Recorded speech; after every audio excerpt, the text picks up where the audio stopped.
இந்த உலகம் முழுவதும் உங்களுடைய ராஜ்யம் மையனே, உங்களை மட்டுமே நம்பி இருக்கிறார்கள்.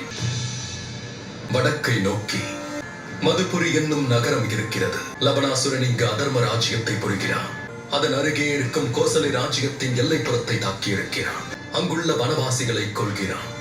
கிராமமே காலியாகிக் கொண்டிருக்கிறது. லவணாசுரனோடு யுத்தம் செய்ய நான் செல்கிறேன். சுரனை அழைக்க நான் தான் செல்ல வேண்டும். இந்த வாய்ப்பை எனக்கு தாருங்கள். அண்ணன் பரதனுக்கு 14 வருடங்கள் உங்களுக்கு சேவை செய்ய பாக்கியம் கிடைத்தது. அண்ணன் லட்சுமணன் உங்களுக்கு கவசமாக இருந்தார். தயவு கூர்ந்து என்னை லவணாசுரனை கொன்று என் மக்களை காப்பாற்றி வீரத்தை வெளிப்படுத்த வாய்ப்பு தாருங்கள்.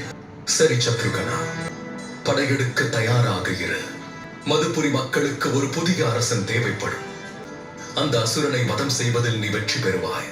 அதனால் படையெடுப்பதற்கு முன்பு நீ அவசியம் ஓர் காரியத்தை செய்தாக வேண்டும். நீ குடிலிலேயே ஓய்வெடுக்க வேண்டும் அம்மா. எவ்வாறு இருப்பேன் குருமாதா? வால்மீகியின் கட்டளைப்படி பரத்வாஜ முனிவர் வேள்வியை ஆரம்பிப்பார். எதற்காக என்றால் லவணாசுரனின் சக்திகளை குறைப்பதற்காக. என் ராமர் அவருடைய கடமையை அவசியம் நிறைவேற்றுவார். அவருக்கு செய்தி கிடைத்து விட்டால் போதுமானது. அவர் லவணாசுரனின் கொடுமைக்கு தீர்வு காண்பதற்கு தாமதிக்க மாட்டார்.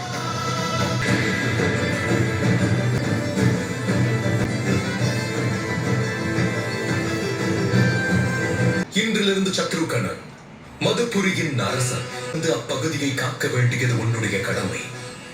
ஆனால் நினைவில் கொள், நியாயத்தை விரும்பும் அரசன் மற்ற மக்கள் மீது தேவையின்றி ஒரு யுத்தத்தை தொடுக்க மாட்டார். மதுபுரி மகாராஜா சத்ருகன். மதுபுரியை நிர்மாணித்தது லவணாசுரனின் தந்தை மதுராட்சசன் தான். அந்த திரிசூலத்தின் சக்தியா லவணாசுரன் உலகத்தையும் கலவரப்படுத்தினான். மக்களுக்கு துயரத்தை விளைவித்துள்ளான். இதற்கு நீ பதிலடி கொடுத்தாக வேண்டும். புகழோடு வாழ்வாயாக.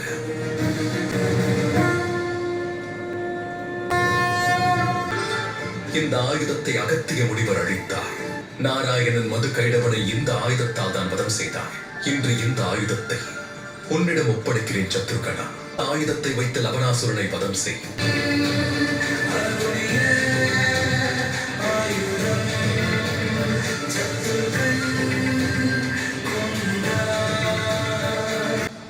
வெற்றி உண்டாகட்டும்.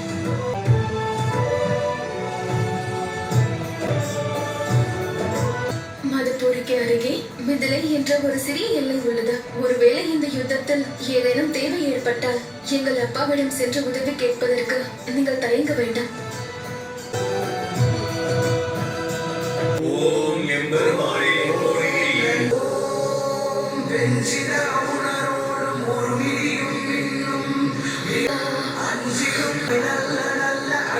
நீ நலந்தானே?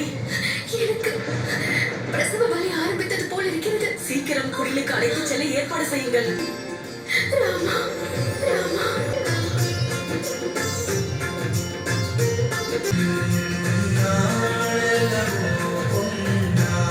எதற்கான அறிகுறி இது? என் சீத்தை நடந்தானே. எனக்கு நான் வணங்கும் தெய்வத்தின் சிலையை தாருங்கள்.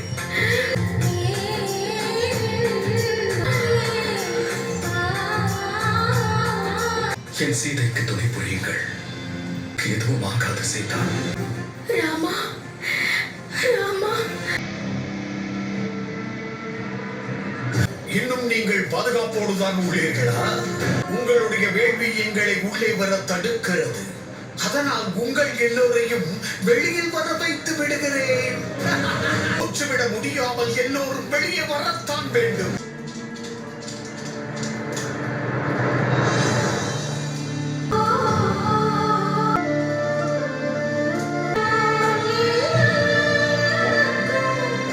சீதா, நம் வம்சத்தினர் பிறக்கும் நல்ல நேரம் வந்துவிட்டது என்று எண்ணுகிறேன்.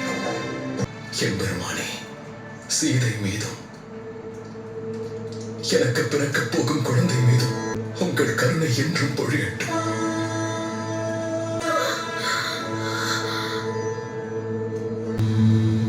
கவலைக்கான காரணம் தெரிகிறது முனிவரே. வனதேவியின் பிரசவத்தில் தடை ஏற்படுகிறது. தினம் வைத்தியரை அழைத்தாக வேண்டும். கர்ப்பத்தில் 2 குழந்தைகள் இருக்கின்றன. சரியான நேரத்தில் பிரசவம் நடக்கவில்லை என்றால் வனதேவிக்கு துயரம் ஏற்படலாம். இது இக்கட்டான சூழ்நிலை. இப்பொழுது ஆசிரமத்தை விட்டு வெளியே செல்வது சாத்தியமில்லை. எந்த சூழ்நிலையிலும் பூஜை நிற்கவே கூடாது. ராமா,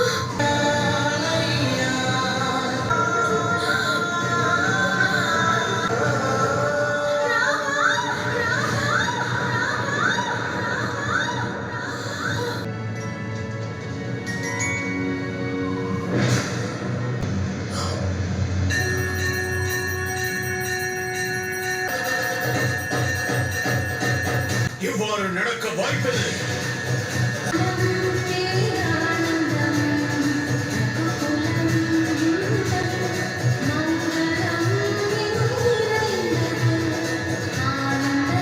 இரண்டு அழகான மகன்களுக்கு தாயாகி விட்டீர்கள்.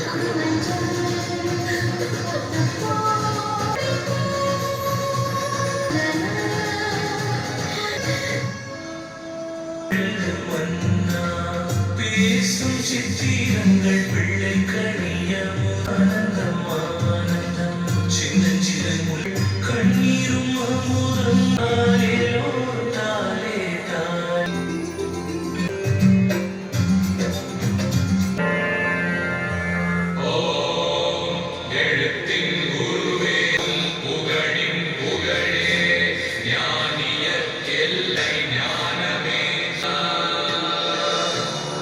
எனக்கு 2 ஆண் பிள்ளைகள் பிறந்திருக்கிறார்கள். இவர்கள் இருவரும் தம்முடைய இருப்பிடத்தில் ஞானமும் தெய்வீகமும் நிறைந்த இந்த மண்ணில் தங்கள் ஆசையோடு அடியெடுத்து வைத்திருக்கிறார்கள். தாங்கள் எனக்கு அடைக்கலம் தந்து ஆசை வழங்கிவிட்டீர்கள். அதுபோல் இவர்களுக்கும் ஆசை வழங்க வேண்டும். உன்னுடைய ஒரு மகன்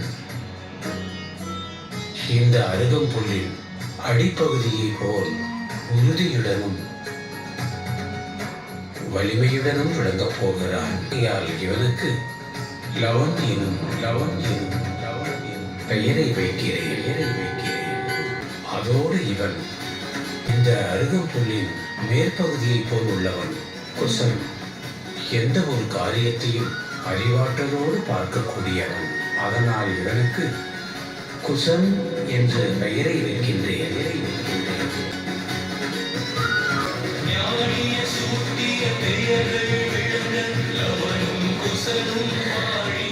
லவன், லவன், குசன், குசன். லவன், குசன்.